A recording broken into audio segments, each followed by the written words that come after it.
राहुल गांधी इधर पुंछ पहुंचे और उधर चाईबासा झारखंड में उनके खिलाफ एक गैर जमानती वारंट जारी कर दिया गया है। तो अब हम आगे देखते हैं अपने चैनल पर ये सारी चीज़ें।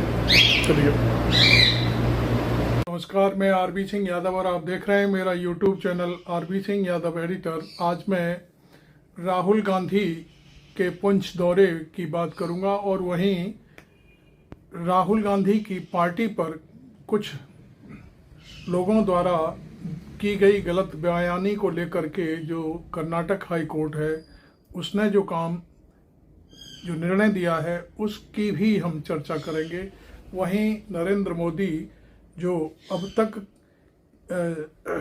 जम्मू कश्मीर में जितने भी लोग मारे गए हैं उनके घर किसी के घर नहीं गए हैं, और राहुल गांधी, मैं समझता हूँ ऐसी शायद कोई जगह रही होगी जो आतंक से पीड़ित या आतंकवाद में मारे गए लोगों के घर तक ना पहुँचे हों। हाँ, एक खबर ज़रूर मिली है कि मोदी शायद महीने के अंत में कानपुर जाने वाले हैं और वहाँ जाकर के वो एक जो मृतक हैं उनके घर उनके लोगों को सांत्वना देंगे। बस इतना ज़रूर है। बाकी जो 26 लोग पहले पहलगांव में मारे गए थे और करीब अभी ये सूचना आई है कि 16 लोग बॉर्डर पे मारे गए थे, लेकिन अब सूचना ये प्रसारित हुई है, अब सच या झूठ का पता नहीं, कि शायद 25 के आसपास बॉर्डर पर पुंछ में और राजौरी में इस इलाके में पाकिस्तान की तरफ से हुई गोलीबारी में लोग शहीद हुए हैं, और ख़ास तौर पर पब्लिक के लोग हैं जिनके बारे में मैं आपसे बात कर रहा हूँ। राहुल गांधी आज पुंछ पहुँचते ही उन जुड़वा भाई बहन के घर गए जिनकी इस हमले में मौत हो गई। उनकी हम कुछ तस्वीरें हैं वो आपके सामने रखेंगे। उससे पहले मैं आपको बता दूं कि आप पहले राहुल गांधी जहाँ पुंछ में गए हैं वो तस्वीरें देख लीजिए कुछ, और राहुल गांधी का दौरा भी हम आपको पहले दिखा देते हैं। लेकिन मैं उससे पहले आपसे अपील करूँगा कि आपने मेरा चैनल अभी तक यदि सब्सक्राइब नहीं किया है तो ज़रूर कर लें, और इसी तरह की जो अच्छी अच्छी खबरें हैं या जो भी हम खबरें प्रस्तुत करते हैं वो आप तक सबसे पहले पहुँचें, ये हमारी अपील है। इसलिए हम सब्सक्राइब करने की आपसे अपील करते हैं, और वीडियो अच्छा लगे तो आप लाइक करना तो बिल्कुल मत भूलिए। तो चलते हैं हम कुछ फ़ोटोग्राफ्स और कुछ राहुल गांधी के जो दौरे की तस्वीरें हैं उनको हम आपके सामने रखते हैं।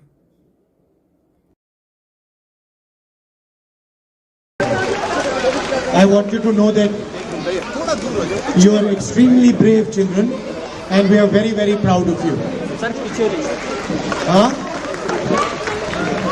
And now you've seen a little bit of danger, you've seen a little bit of a frightening situation, but don't worry, everything will come back to normal. And your way of responding to this problem should be that you study really hard, you play really hard, and you make a lot of friends in school. Okay? Will you do that? Good.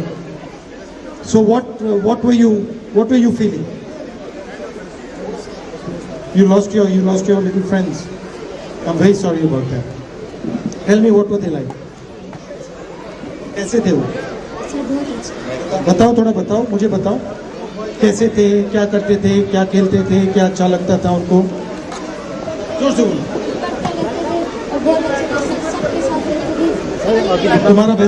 तुम्हारे best friend थे? अच्छा, क्या करते थे वो? Cricket में क्या करते थे? बॉलिंग करते थे, बैटिंग करते थे? अच्छा, आप ज्यादा तो नहीं घबराए हो? हाँ, बिल्कुल नहीं। ठीक है, love you, thank you. Hello, अच्छा, you also lost your friend. Tell me about her. Hindi में कुछ बताइए मुझे उनके बारे में।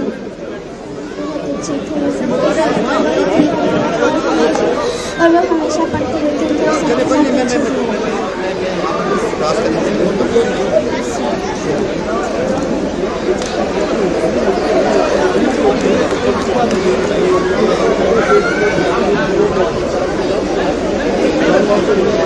big hug to all of you. Love you.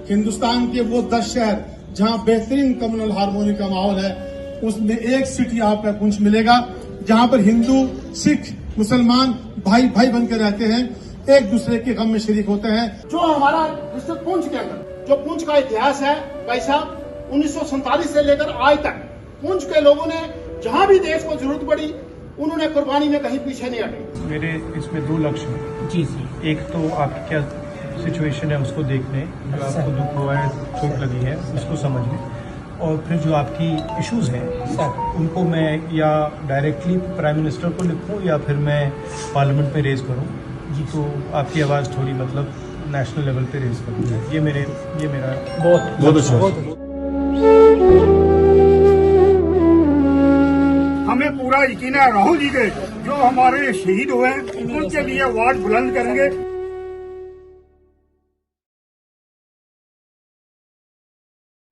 आपने देखा राहुल गांधी जगह जगह गए हैं, लोगों से बातचीत की है, सबको सांत्वना दी है और अपने जो उन्होंने लोगों से जो बात करी है उनसे ये कहा है कि जो कुछ हुआ तो हुआ और होता ही रहता है, ये तो प्रकृति का नियम है, लेकिन अब आप आगे बढ़ने की कोशिश करिए। खास तौर पर बच्चों से उन्होंने कहा कि डरो नहीं बिल्कुल और आगे बढ़ने की कोशिश करो, अपने स्कूल जाओ, मदरसे जाओ और जहाँ जहाँ पढ़ाई आप करते हो उसमें जा कर के अपना मन लगाओ, सारा सब कुछ ठीक हो जाएगा। इस तरह की बात उन्होंने कही है। अब आपको मालूम भी है कि जम्मू कश्मीर में कांग्रेस पार्टी और एनसीपी की जो अब्दुल्ला साहब की पार्टी है उसकी सरकार है, उनकी ड्यूटी भी बनती है, इसमें कोई दो राय नहीं कि वो लोगों को मदद पहुंचाएं, लोगों का जो घायल हुए हैं, घायल से मतलब मेरा जो लोग दुखी हैं उनके घर तक मल्लम लगाने की कोशिश करे। सरकार ऐसा काम करेगी और मैं समझता हूँ अब्दुल्ला जो चीफ मिनिस्टर हैं उन्होंने तो पहले ही ये सारी चीज़ें शुरुआत कर दी है और आज मैं समझता हूँ कि अकेले उन्होंने पुंछ के कई इलाके जो जहाँ पर गोलीबारी हुई है उनमें जाकर के अपनी बातें की हैं। तो इस बात को तो अब यही हम ख़त्म करते हुए अगली हम खबर लेते हैं। एक टीवी चैनल के जो पत्रकार हैं, अपने आप को बहुत बड़ा पत्रकार समझते हैं, उन्होंने इस्तांबुल, जो आप जानते होंगे इस्तांबुल टर्की का बहुत बड़ा शहर है, वहाँ एक बिल्डिंग पर कांग्रेस शब्द लिखा हुआ था, तो उसने अपने टीवी चैनल पर अपने शो में इस्तांबुल में कांग्रेस का हेडक्वार्टर बता करके सवाल उठा दिया। कितनी बड़ी बात है, कितनी जोखिम भरी बातें हैं कि झूठ किस तरह से परोसने की कोशिश की जाती है। इधर अमित मालवीय ने जो जनरल जो मुनीर है, पाकिस्तान के जनरल हैं, उनका और राहुल गांधी का चेहरा आपस में जोड़ करके उसे अपने आईटी सेल पर डाल दिया। आपको मालूम है कि लगभग 18 करोड़ के आसपास आईटी सेल में लोग प्रभावित हैं, व्हाट्सएप यूनिवर्सिटी से जुड़े हुए हैं। अमित मालवीय इस तरह की हरकत करते रहते हैं और शुरुआत उन्हीं के जरिए हुई है, जबकि राहुल गांधी ने अभी तक पहले कोई ऐसा सवाल नहीं उठाया था। लेकिन उन्होंने ये ज़रूर कहा था कि जब आपने युद्ध की शुरुआत की तो सर्वदलीय बैठक बुलाई, लेकिन जब आपने जो भारत और पाकिस्तान के बीच में युद्ध विराम किया तब फिर सारी पार्टियों को बुला करके आपने ये संदेश क्यों नहीं दिया कि आप आइए और हम आपसे ये बात करना चाहते हैं। तो ये एक अच्छी बात होती, क्योंकि जब सारी पार्टियों ने आपको पूरा खुली छूट देती थी कि सरकार कुछ भी करे हम उसके साथ हैं, तो फिर युद्ध विराम के लिए आपने आपस में सारी बातें क्यों नहीं की। और फिर कई बारी मांग उठी कि भाई आप सर्वदलीय बैठक के बाद नहीं बुला पा रहे हैं तो आप सदन पर एक सामूहिक सदन बुलाइए और उसमें सब चीज़ें खोल करके रखिए। वहीं जब आपने देखा होगा कि हमारे जो विदेश मंत्री हैं, जो वो अपने जीवन में विदेश सचिव भी रहे हैं, बहुत सारी और भी चीज़ें रही हैं, उन्होंने सीधा कहा कि हमने पाकिस्तान को पहले ही बता दिया था कि हम हमला करने वाले हैं। इसका मतलब राहुल गांधी ने 2-3 सवाल खड़े कर दिए इस बात पर कि आपने इस तरह की बात पाकिस्तान के सामने रख करके देश के साथ गद्दारी की है। राहुल गांधी का सीधा सवाल था कि आपने उनको सूचना दे दी कि अब हम हमला करने वाले हैं और आप अपने जो इम्पोर्टेंट लोग हैं उनको हटा लीजिए। और शायद वो यही कहना चाहते हैं कि उसमें जो मेन आतंकी व्यक्ति है वो वहाँ से इधर उधर चला गया और मरने वालों में केवल छुटपुट जो उसके संगठन के लोग हैं वो ही मारे जा सके। इससे सेना का मनोबल टूटा है कि आपने जब कोई युद्ध की घोषणा की है तो इस तरह के काम नहीं किए जाते और ना ही कोई सूचना दी जाती है। तो ये बातें राहुल गांधी उठा रहे हैं, लेकिन राहुल गांधी ने ये बातें जब उठाई तो अपने जो विदेश मंत्री हैं उनको बचाने के लिए अमित मालवीय ने इस तरह की बातें कर दी कि वो जनरल मुनीर का फोटोग्राफ्स इसमें लगा करके और प्रसारित कर दिया, पूरे देश को बताया कि राहुल गांधी जनरल मुनीर से मिले हुए हैं। तो उसके बाद मजबूरी में शायद बिहार कांग्रेस ने भी नरेंद्र मोदी का चेहरा जनरल मुनीर वहाँ के प्रधानमंत्री के फोटो के साथ मिक्स करके जारी किया। मतलब उनका सीधा सीधा खेल था कि पहले अमित मालवीय ऐसा नहीं करते तो शायद कांग्रेस भी नहीं करती। और इसी बात पे अमित मालवीय के खिलाफ कर्नाटक में वहाँ की सरकार ने हाई कोर्ट में इस तरह की एक शिकायत, हाई कोर्ट में एफआईआर दर्ज की गई और उस एफआईआर का चैलेंज किया गया हाई कोर्ट कर्नाटक में।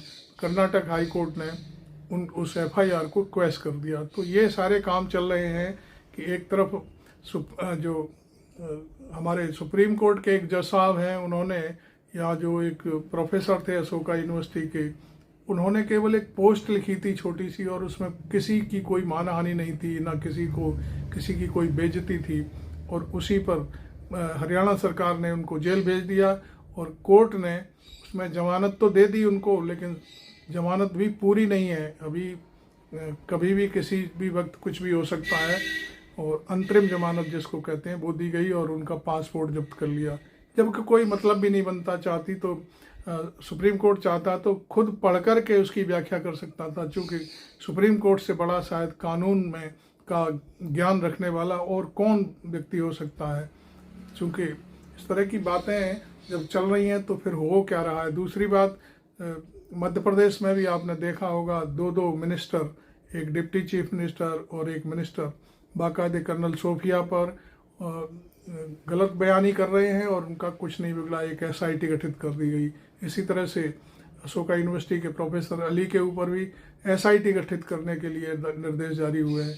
और जो यहाँ का मध्य प्रदेश का डिप्टी चीफ मिनिस्टर था, उसने कहा सेना हमारे प्रधानमंत्री नरेंद्र मोदी के कदमों में रहती है। इस तरह की भाषा का प्रयोग किया जा रहा है, समझ नहीं आता क्या रहा है इस देश में। और हर व्यक्ति यही सोचता है कि ये जो हाई कोर्ट है, सुप्रीम कोर्ट है या सरकार है, अपना काम क्यों नहीं कर रही। और हम कहते हैं कि इस मामले में गलत क्या था। ये तो मोदी की बहुत बड़ी बात हो जाती कि विपक्ष के सामने रख कर के ये सारी बातें बताते कि हम युद्ध विराम करने जा रहे हैं और उसके फायदे भी बताते। लेकिन युद्ध विराम की घोषणा दिल्ली में ना होकर के युद्ध विराम की घोषणा इस्लामाबाद में भी नहीं हुई, घोषणा अमेरिका में हो रही है, वाशिंगटन में। तो ये सारी चीज़ें हो रही हैं और वो इस बात को बड़ा रोजाना जलील करता है वहाँ का राष्ट्रपति भारत को कि हमने ज़बरदस्ती करा दिया, हमने ये करा दिया, हमने व्यापार की धमकी दी। और कुल मिलाकर के मैं ये कहूँ कि भारत इतना बड़ा देश है, भारत की दुनिया में बहुत बड़ी छवि है। हम कह रहे हैं बहुत विस्तार है भारत के पास, बहुत सारी चीज़ें हैं, तमाम चीज़ें हैं और लेकिन जो ट्रंप है उसने भारत को और पाकिस्तान को एक लेवल में ला करके खड़ा कर दिया है। इस बात पर बार बार राहुल गांधी सवाल पूछ रहे हैं, तमाम मीडिया के लोग भी सवाल पूछ रहे हैं, लोगों के चैनल बंद कर दिए जाते हैं, लोगों की आवाज़ को दबाने का काम किया जाता है, ये सारी चीज़ें हैं।